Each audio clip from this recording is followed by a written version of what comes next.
Welcome to Friday, day 17,042 of quarantine, or at least what feels like that. Here we go. We're going to start off with our warm-up. We're doing a 5-minute AMRAP, just like usual. We're doing a 100-meter run. He's going to jog on out, jog on back.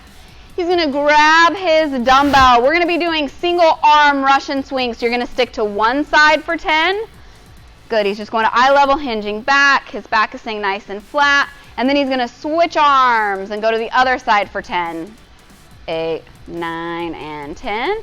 Good. And then he's going to go ahead and put it in one of his hands, and he's going to give me deadlifts with a single dumbbell. So if you watch, he's not letting himself lean to that side. So you want to make sure you're keeping yourself as square as possible. I know a lot of us have had that achy back or those achy hips, and it's because we are letting that weight pull us rather than controlling it. So his shoulder blades are nice and tucked down his back. Nice, Justin. Go ahead and rest. You're going to be moving between those movements for 5 minutes. Okay, so try to get a couple of sets in there. Then we're moving on to our strength portion. It's going to be 6 sets, so we're going to be here for 12 minutes. You're going to be doing 30 seconds of a snatch, a single arm snatch. So it's coming from the ground. Both heads of the dumbbell are on the ground. He's going to do that aggressive hip drive, and then that high elbow pull. What we're going to do is we're going to hold it at the top for a second. So he's going to lock it out, hold it for a second, and then bring it back down. We're just going to kind of hammer in that finishing position, right? So you want to make sure you're not finishing too far away at an angle, or that you're finishing with a bent arm. Yes, good. So you want to make sure that when you finish, just kind of double check that position and hold it there for a second, then go ahead and bring it on down. So you're going to be doing 30 seconds of that. Then you're going to be doing 30 seconds of a push press with also a second pause overhead. So he's going to dip and drive that dumbbell up. He's finishing with his bicep right by his ear. That elbow is locked out. Everything is nice and tight. Good. Go ahead and rest, Justin. Good.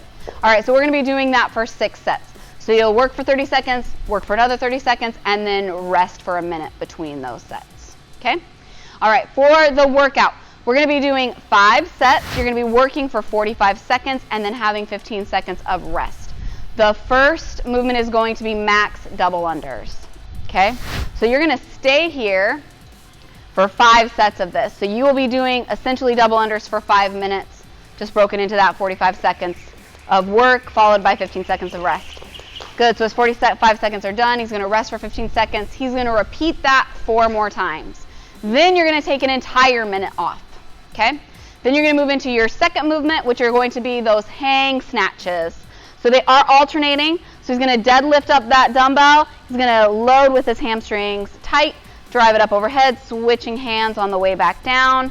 Good. This is going to really help those of you that struggle with that alternating from the ground. If you're always taking it to the ground before you switch hands instead of that mid-air transition, this is going to help you get better at that. So you're going to do that again, just a repeat of those double unders. So you'll work for 45 seconds, take 15 seconds off, do that 5 times through. Then you get an entire minute off again. The last movement is the funnest movement.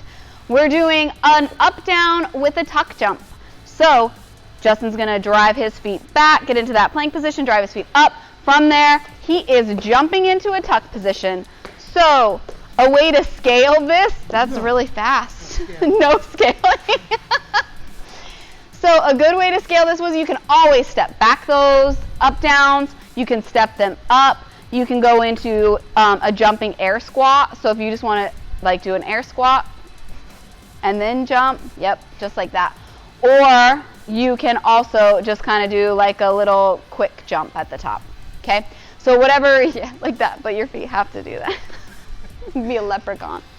So that's the last movement. Again, it's still working the same way, 45 seconds on, 15 seconds of rest, 5 rounds.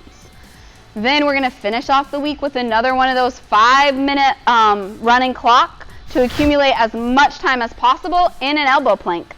So elbows are right underneath his shoulders, his hips are in a good position, everything is engaged, he's on his toes. He's in that hollow body position, and everything is engaged. So he is going to get super tired. He's going to have to come out of it, shake it out, and then get back into that same position. Try to keep track of these guys because you want to see kind of how much better you're getting at those planks as we move through the week. All right, that's it for this week. Have a good weekend. See you later.